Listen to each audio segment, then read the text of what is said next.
Bonjour mes frères et sœurs, quand ces temps de pré-hiver, où les jours se restreignent encore, que plus que jamais, la lumière du Seigneur, la lumière de Dieu nous éclaire. Lumière bienveillante, apaisante, lumière qui donne la vie. Je lis avec vous le texte d'Ésaïe 9, verset 6 ou verset 5 selon nos traductions. Car un enfant nous est né, un fils nous est donné, et la souveraineté reposera sur son épaule. On l'appellera admirable, conseiller, Dieu puissant, Père éternel, Prince de la paix. Renforcer la souveraineté, donner une paix sans fin au trône de David et à son royaume, l'affermir et le soutenir par le droit et par la justice. Dès maintenant et à toujours, voilà ce que fera le zèle de l'Éternel des armées. L'enfant dont nous parlions hier, vous savez, Emmanuel, l'Emmanuel, celui né d'une vierge, d'une jeune fille, le voilà à nouveau décrit. Et de quelle manière? Un enfant nous est né, un fils nous est donné, et tous ces noms sont manifestement divins. On l'appellera admirable, conseiller, Dieu puissant, Père éternel, Prince de la paix. Ah, ce passage embête pas mal de monde. Intrigue, mais qui est donc ce fils, cet enfant, qui va même renforcer la souveraineté, donner au trône de David une paix sans fin? Qui est cet enfant? Cet enfant né avec de tels titres? On ne peut pas adorer un homme quand même, ni même un roi. Alors qui est-il? Ça nous intrigue d'autant plus que on se serait attendu à ce que le Nouveau Testament cite ce texte d'Ésaïe 9 et nous dise, ben voilà, c'est Jésus-Christ. La souveraineté reposera sur son épaule, on l'appellera admirable, conseiller, Dieu puissant, Père éternel. Alors là, oui, on va dire, mais il y a un problème là, le Fils, c'est pas le Père. Alors on essaye de rendre Père de la conquête, voilà. Mais plus d'un de ces titres embête aux entournures.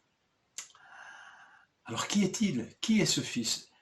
Pourquoi le Nouveau Testament ne s'empare pas de ce verset, de ce passage, pour attester une fois pour toutes que Jésus est bien le Fils de Dieu? En fait, peut-être l'ont-ils fait. Vous savez qu'une partie de l'enseignement des apôtres était oral. L'enseignement que les chrétiens recevaient était souvent un enseignement oral. Et savez-vous que la Bible auquel se réfèrent les premiers chrétiens est l'Ancien Testament? Alors, sans doute que ce passage d'Ésaïe a dû être lu, commenté abondamment. Et d'ailleurs, ce passage n'est pas absent du Nouveau Testament. Mais par les versets que nous venons de lire. Je lis ceci dans Matthieu 4, versets 13 à 17. Jésus quitta Nazareth et vint demeurer à Capernaum, situé près de la mer, dans le territoire de Zabulon et de Nephtali, afin que s'accomplisse ce qui avait été annoncé par Ésaïe, le prophète. Le peuple de Zabulon et de Nephtali, de la contrée voisine de la mer, au-delà du Jourdain, et de la Galilée des gentils, ce peuple assis dans les ténèbres a vu une grande lumière, et sur ceux qui étaient assis dans la région de l'ombre de la mort, la lumière s'est levée. Dès ce moment, Jésus commença à prêcher et à dire « Repentez-vous, car le royaume des cieux est proche. » Je lis ceci donc dans Matthieu 4, versets 13 à 17. C'est une citation. Ici, il nous est parlé du prophète Ésaïe, afin que s'accomplisse ce qu'avait dit le prophète Ésaïe. En fait, c'est une citation des 2 premiers versets du chapitre 9, ou de la fin du chapitre 8 et du début du chapitre 9, encore une fois, selon nos traductions. Donc ce passage qui va aboutir quelque part, ou qui va arriver à « car un enfant nous est né », remarquez, le « car » est rattaché à ce qui précède, et par ce qui précède, et parmi ce qui précède, se trouvent ces versets d'une région plongée dans l'obscurité qui est visitée par la lumière d'en haut.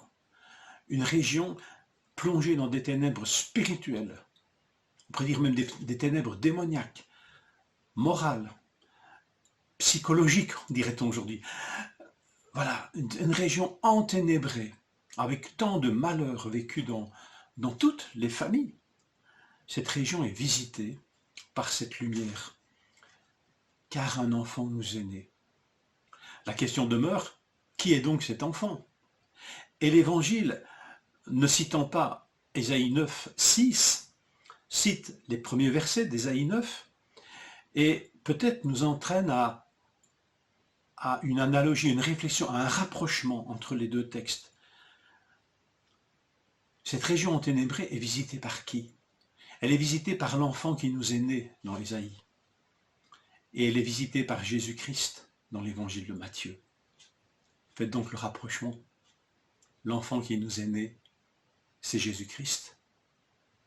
L'enfant qui est revêtu de tels noms, qualifié par de tels noms, c'est donc Jésus-Christ. Le texte de Matthieu continue. Jésus parcourait toute la Galilée, enseignant dans les synagogues, prêchant la bonne nouvelle du royaume et guérissant toute maladie et toute infirmité parmi le peuple. Sa renommée se répandit dans toute la Syrie. On lui amenait tous ceux et toutes celles qui souffraient de maladies et de douleurs de divers genres, de démoniaques, de lunatiques, de paralytiques, et il les guérissait. Une grande foule le suivit de la Galilée, de la Décapole, de Jérusalem, de la Judée et d'au-delà du Jourdain. Jésus commença son ministère dans la région la plus enténébrée d'Israël. L'évangile de Jean, dans son prologue, nous dit ceci. Elle, la lumière, parlant de Jésus le Fils, la lumière est venue chez les siens, et les siens l'ont pas reçue. Mais à tous ceux qui l'ont reçue, elle a donné le pouvoir. À ceux qui croient en son nom, elle a donné le pouvoir de devenir enfants de Dieu, lesquels sont nés non du sang, ni de la volonté de la chair, ni de la volonté de l'homme, mais de Dieu. L'enfant qui nous est né est celui qui peut nous faire naître aussi. Que Seigneur touche nos cœurs par cette parole, la lumière, lui, dans les ténèbres, et à tous ceux qui l'ont reçue. Elle donne ce pouvoir de devenir enfant de Dieu. Bonne journée. Je profite de cette capsule pour vous encourager à aller sur le site de l'Église. Vous y trouverez toutes les indications nécessaires pour vous inscrire et participer en présentiel au culte de Noël, en petits groupes.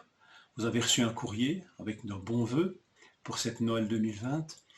Sachez qu'il est possible et que l'Église sera ouverte dans différentes tranches horaires afin que nous puissions nous réunir en petits groupes entre 4 et 10 personnes.